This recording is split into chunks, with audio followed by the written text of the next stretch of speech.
Why do you never complain about China's militarization to your east?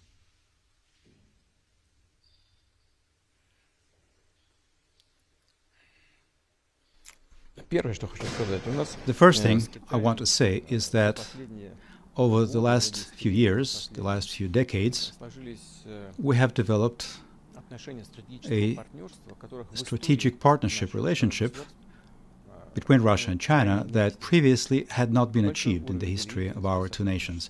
A high level of trust and cooperation, and in all areas, in politics, in the economy, in technology, and in the area of military and technical cooperation.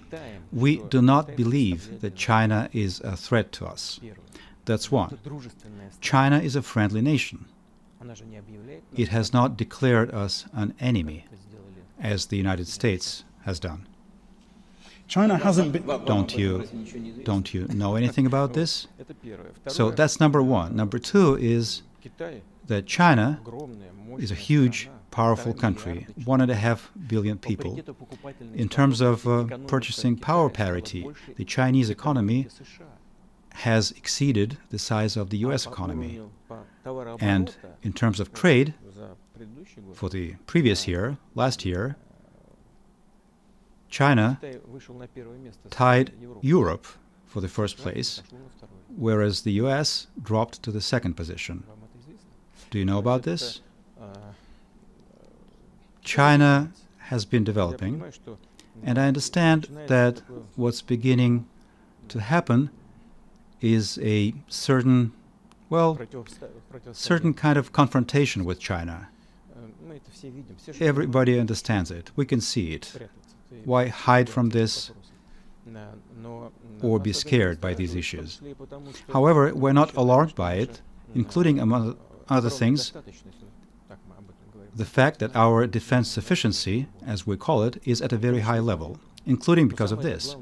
But the most important thing is the nature and level of our relationship with China. You said China will have 4 aircraft carriers. How many does the United States have? A lot more. There you go. That's my point. Why would we worry about the Chinese aircraft carriers? On top of everything else, we have a vast border with China, but it's a land border. What, do you think the Chinese aircraft carriers will be sent to cross our land border into our territory? This is just a meaningless conversation. But you also have a Pacific coast. But you're right, there will be 4 of them. Yes, there will be 4 of them. Coast? Well, the coast is huge, but the bulk of the border between us and China is a land border. And yes, you're right that there will be 4 of them, because 1 needs to be in maintenance, 1 needs to be on combat duty, 1 needs to be in repairs. There is nothing excessive here for China. That is why what you said, that China won't engage in negotiations, arms control. It refuses to negotiate reductions in nuclear offensive weapons. You should ask the Chinese about it, whether it's good or bad. It's up to them. But their arguments are simple and they're understandable. The level, both in terms of the amount of ammunition and warheads and delivery vehicles, the United States and Russia are far ahead of China. And the Chinese justly ask, why would we make reductions if we are already far behind what you have? Or do you want us to freeze our level of nuclear deterrence? Why should we freeze? Why we, a country with 1.5 billion population, cannot at least set the goal of achieving your levels? These are all debatable issues that require thorough consideration, but making us responsible for China's position is just comical. What do you think of China's treatment of the Uyghurs in Xinjiang?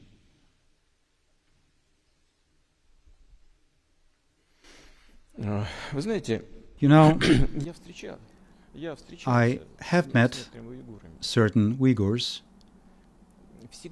It's always possible to find individuals who criticize the central authorities. I have met Uyghurs on my trips to China, and I assure you, at the very least, from what I heard with my own ears, that on the whole, they welcome the policies of the Chinese authorities in this area.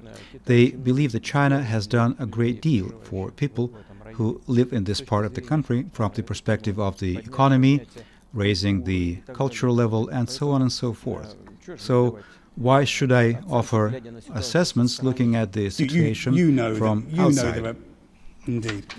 You know there are many Uyghurs who do not say that, and that America has accused China of genocide. The Secretary of State has accused China of genocide over the Uyghurs. There is the accusation of 1 million Uyghurs in so-called concentration camps. Is that your message to the Muslim communities in the former Soviet Union? You don't think anything wrong is happening there?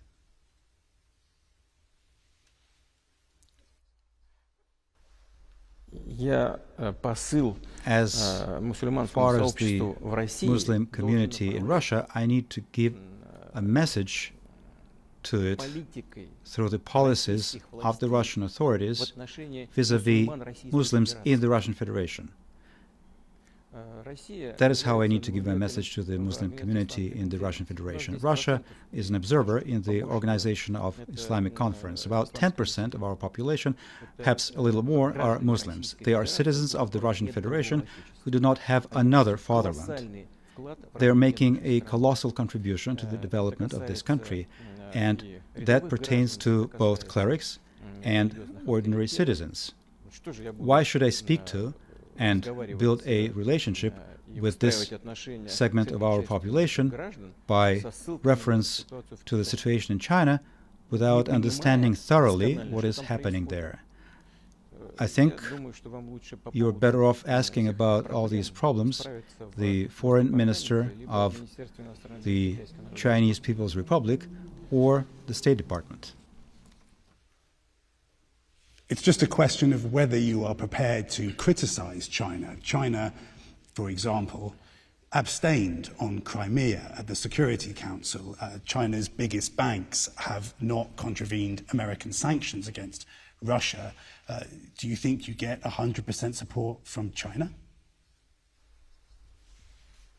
You know, we are neighboring countries. One does not choose one's neighbors.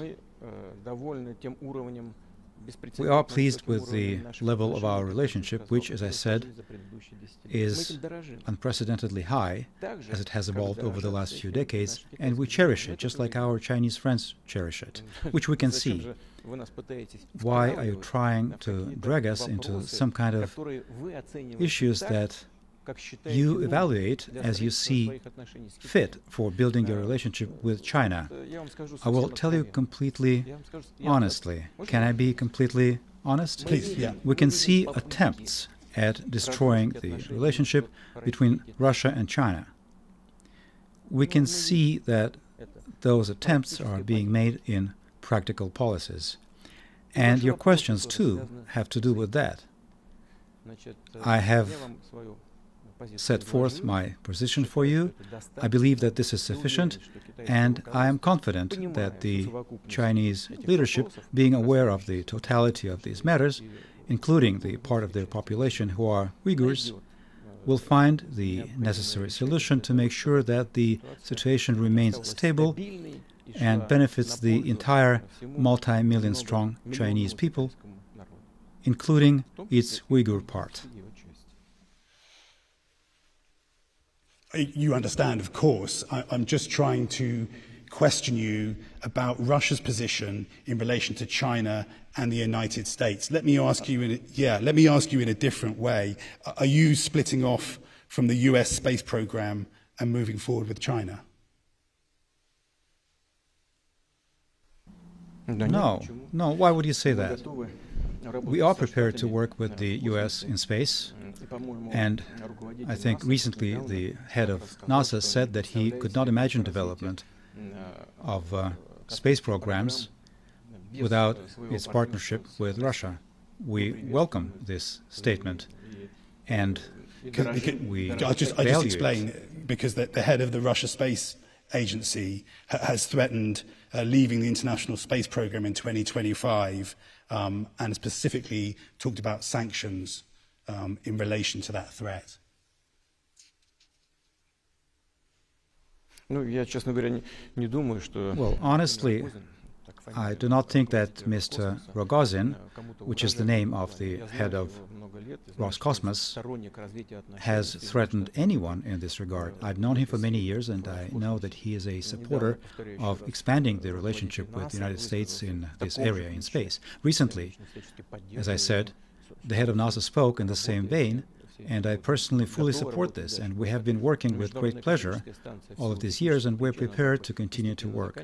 For technical reasons, though, and that is a different matter, is that the International Space Station is coming to an end of its service life, and maybe in this regard, Roscosmos does not have plans to continue their work. However, based on what I heard from our U.S. partners, they too are looking at future cooperation in this particular segment in their own way. But on the whole, the cooperation between our two countries in space is a great example of a situation where, despite any kinds of problems in political relationships in recent years, it is an area where we have been able to maintain and preserve the partnership, and both parties cherish it. I just think that you misunderstood the head of our space agency.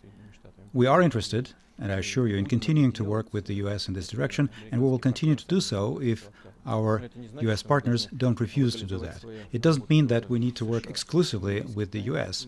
We have been working and will continue to work with China, which applies to all kinds of programs, including exploring deep space. And I think there is nothing but positive information here. Frankly, I don't see any contradictions here.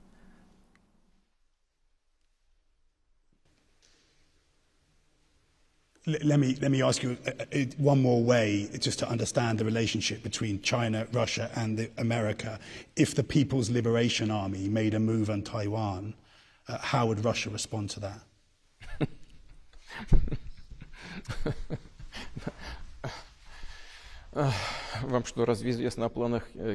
Are you aware of China's plans to militarily solve the Taiwan problem? I don't know anything about that. As we frequently say, politics do not require the subjunctive mood. The subjunctive mood is inappropriate in politics. There is no could be and would be in politics. I cannot comment on anything that is not a current reality of the modern world. Please bear with me. Don't be upset with me. But I think that this is a question about nothing. This is not happening. Has China stated that it intends to solve the Taiwan problem militarily? It hasn't happened so far. For many years, China has been developing its relationship with Taiwan. There are different assessments. China has its own assessment, the U.S. has a different assessment, Taiwan may have its different assessment of the situation, but fortunately, it hasn't come to a military clash. I'm being told to wrap up, but if I could just ask you a couple more questions. Sure, please, go ahead.